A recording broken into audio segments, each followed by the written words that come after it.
어, 오늘 말씀에는요, 미련한 자와 그리고 슬기로운 자에 대해서 비교하고 있습니다. 악인이나 의인에 대해서도 나오고 부지런한 자와 게으른 자에 대해서도 나오는데요.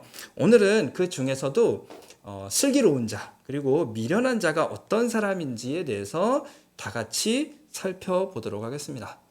오늘 말씀에서 말씀하고 있는 미련한 자 그리고 슬기로운 자는 어떠한 사람일까? 결론적인 말씀이 15절에 나와 있습니다. 다 같이 15절을 보겠습니다. 시작.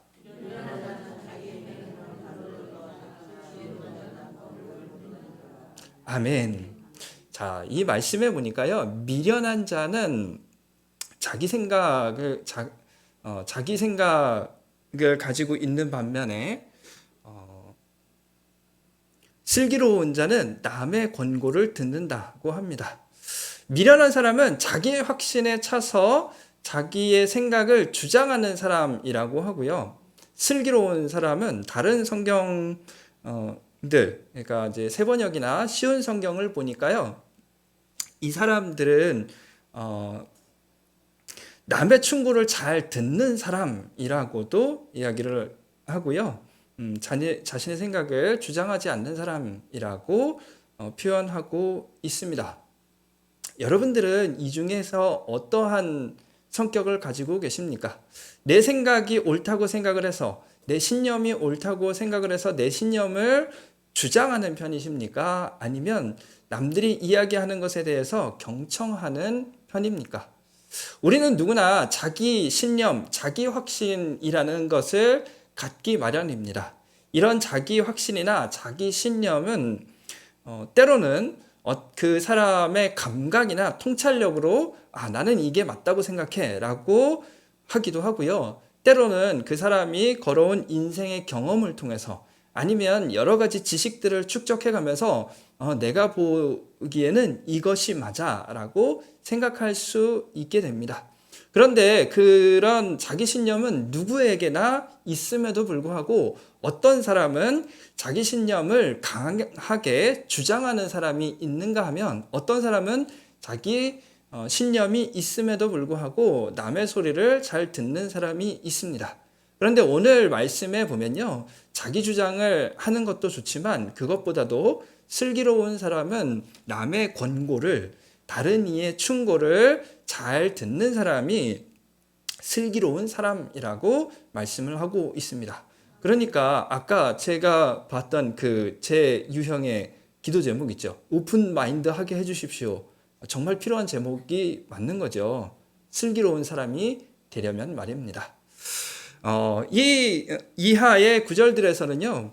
이 슬기로운 자 그리고 미련한 자가 어떠한 삶의 태도 그리고 삶의 모양을 드러내는지를 잘 설명해 주고 있습니다. 세 가지로 보려고 하는데요. 첫 번째 삶의 태도는 자기 자신에 대한 이야기인데요. 16절을 함께 보도록 하겠습니다. 시작.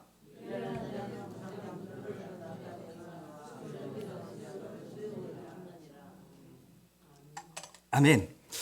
자, 미련한 사람은 쉽게 성을 내는 사람이라고 합니다. 쉽게 분노를 나타내는 사람이라고 합니다. 다른 번역본에 보니까요. 쉽게 화를 내는 사람, 버럭 화를 내는 사람, 성을 내는 사람이 미련한 사람 있다라고 하고 있고요.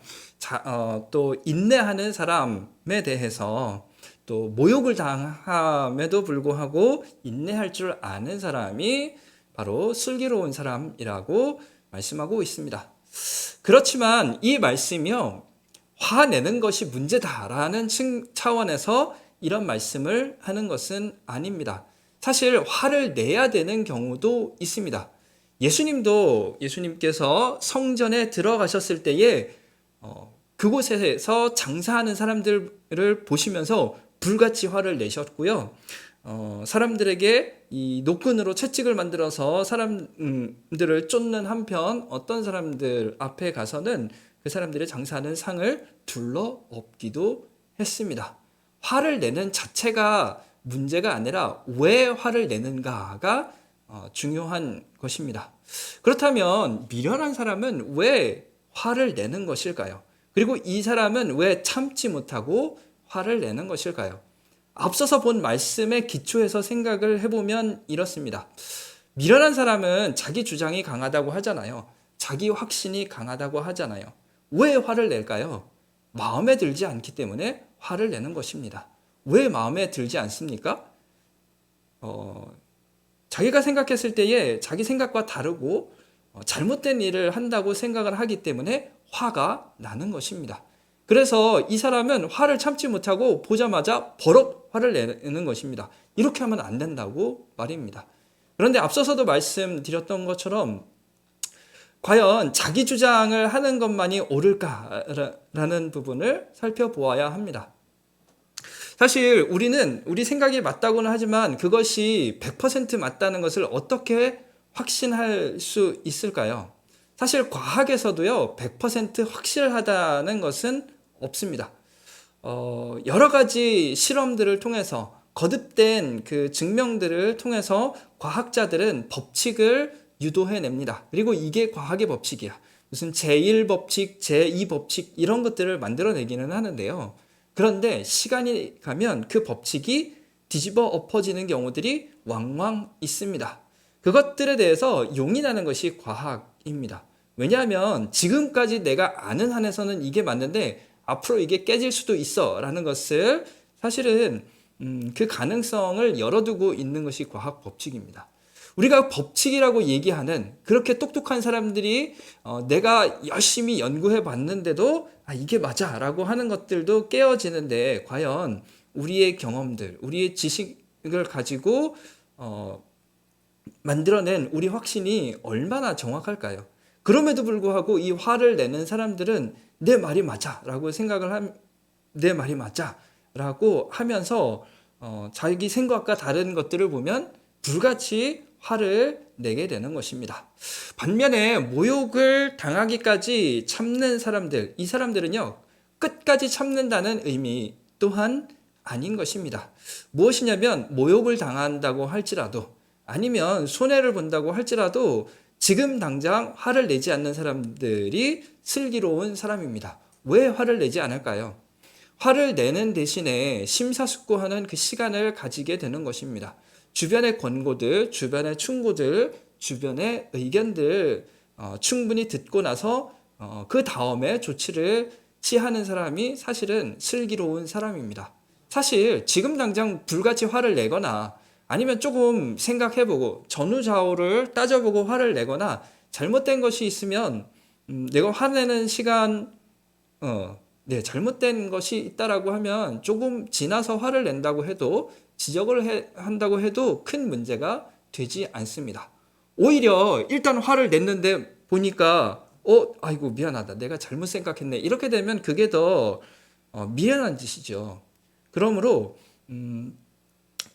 우리가 어떤 것들을 봤을 때에 당장 불같이 화를 내고 느껴지는 대로 화를 내고 감정을 표출하는 것이 아니라 앞뒤도 잘 보고 주변의 이야기들도 듣고 그래도 문제가 있다면 그것에 대해서 찬찬히 짚고 넘어가는 저와 여러분들 되기를 바랍니다. 두 번째는요, 외면적인 것, 이웃에 대한 이 미련한 자와 슬기로운 자의 태도를 말씀하고 있는데요. 18절 말씀을 함께 보도록 하겠습니다. 시작.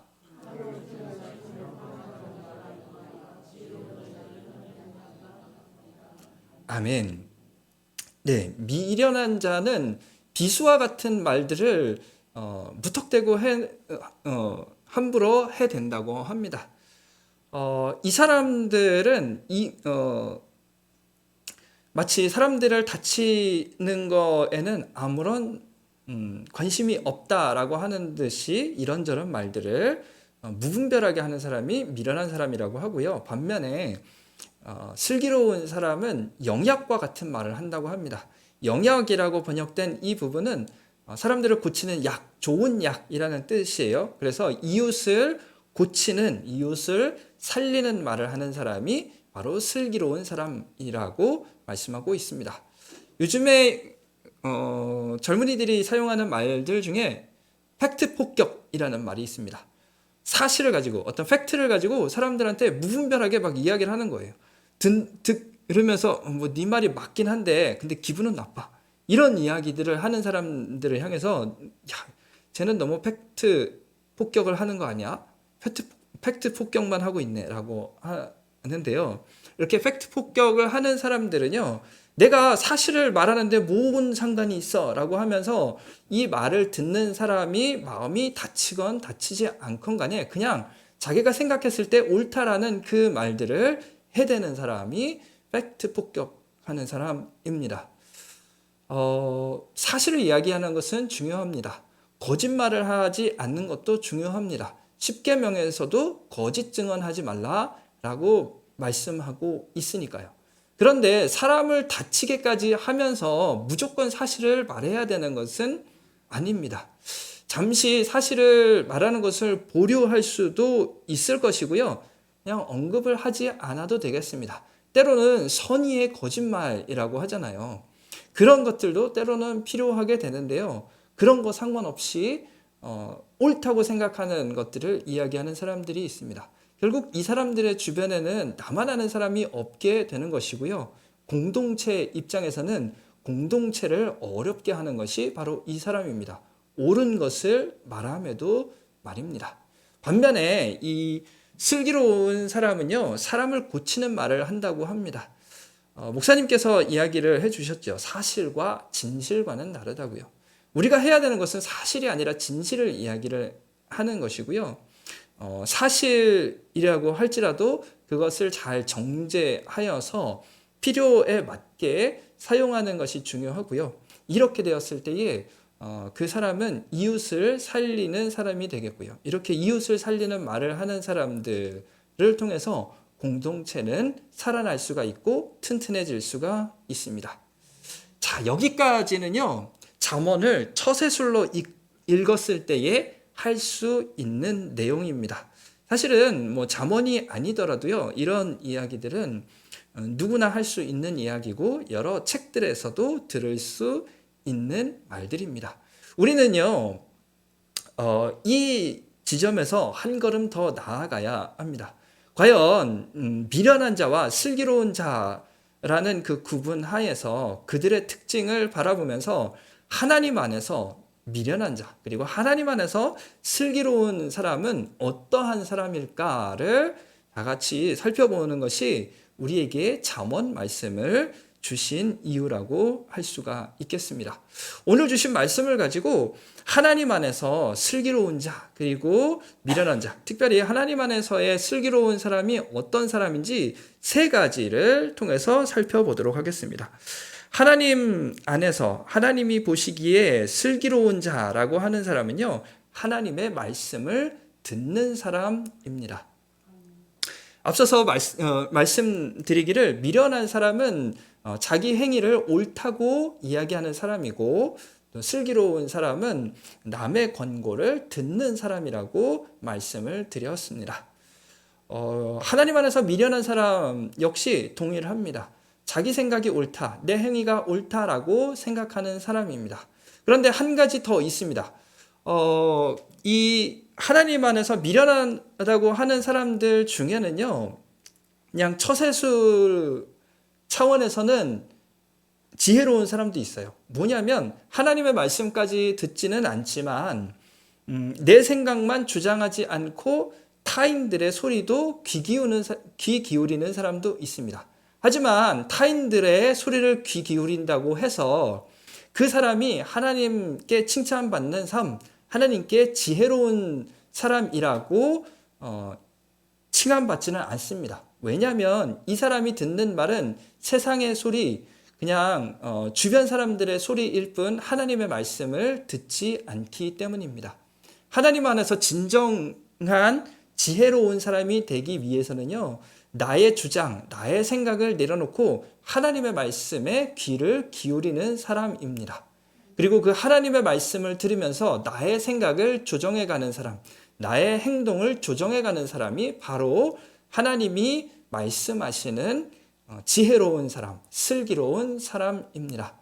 그러므로 우리의 생각을 주장하기에 앞서서 우리의 생각을 만들어가는 그 차원에서부터 우리 하나님의 말씀을 듣고 그 하나님의 말씀을 따라서 우리의 생각을 조율해가는, 만들어가는 저와 여러분 될 수 있기를 바랍니다. 두 번째로 하나님 안에서 슬기로운 사람은요, 자막에 나와 있는 것처럼 하나님으로 인해서 고난당하는 사람입니다. 그리스도인이 되다 보면요, 때로는 희생해야 하는 경우들이 생깁니다. 때로는요, 우리가 그리스도인이라는 그 사실만으로 우리는 잘못한 것이 없는데 비아냥됨을 경험을 하기도 합니다. 너희 그리스도인들이 얼마나 대단하기에 그렇게 착한 사람인 척하느냐? 착한 사람 코스프레 하는 거 아니냐? 라고 비아냥대는 소리를 들을 수도 있습니다. 사실 우리는 착한 척이 아니라 정말로 하나님이 의롭게 살라고 해서 완전할 수는 없지만 그렇게 의롭게 살려고 발버둥 치고 있는데도 불구하고 어떤 사람들은 우리를 비난하기도 하고 손가락질하기도 합니다.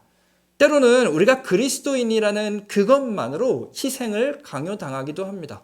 야, 예수 믿는 사람이라고 하는데 이 정도는 좀 감수해야 되지 않아? 네가 힘든 일 좀 더 해야 되지 않아? 이웃 사랑하라고 했는데 그게 뭐야? 네가 좀 희생해야지. 이런 강요를 당할 수도 있습니다. 불합리한 경우들, 또 부당한 경우들을 종종 당할 수 있습니다. 왜냐하면 예수 믿는다는 그 이유 때문입니다.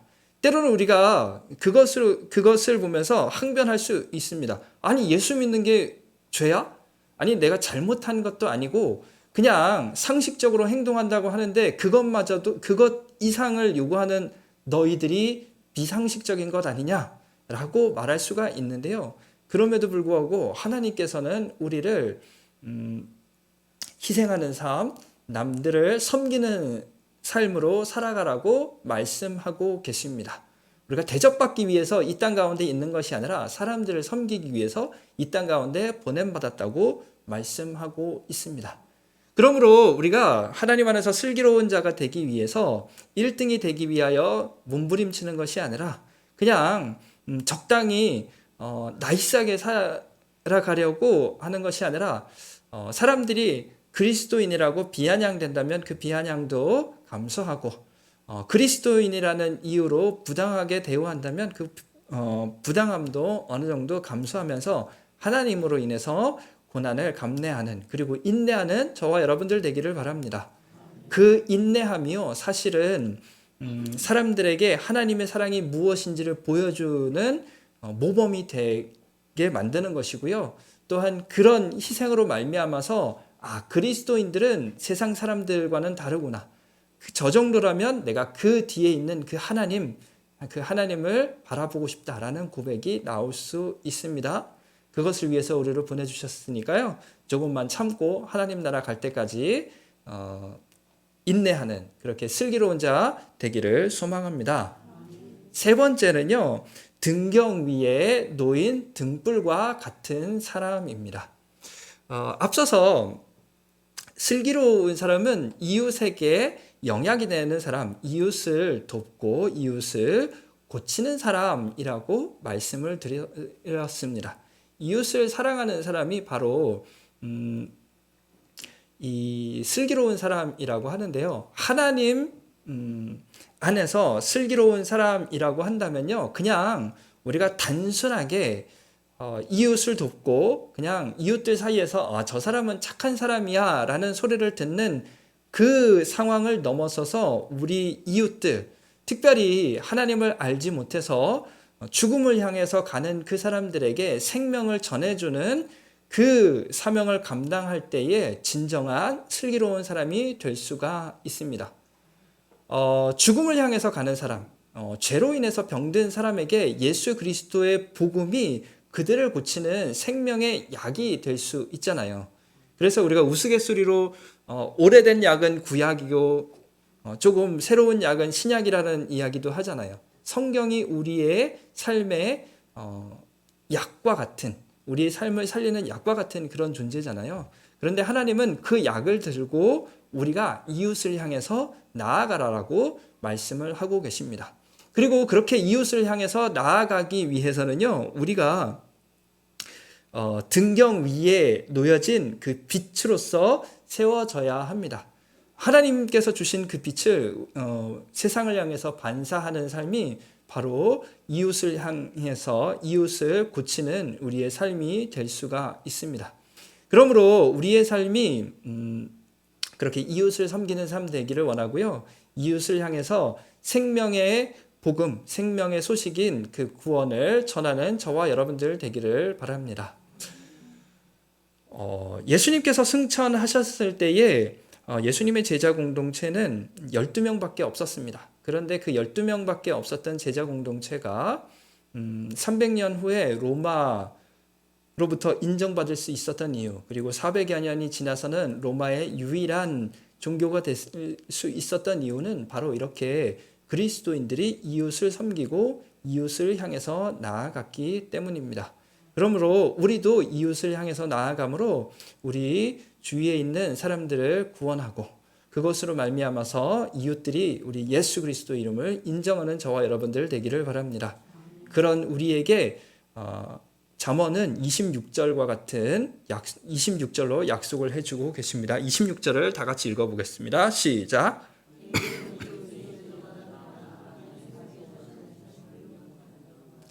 아멘. 네. 자신을 위해서 살아가는 미련한 사람은요, 결국은 자신을 멸망하는 길로밖에 갈 수가 없습니다. 그렇지만 이웃을 위해서 살아가는 삶, 그리고 하나님의 말씀을 들으면서 살아가는 삶,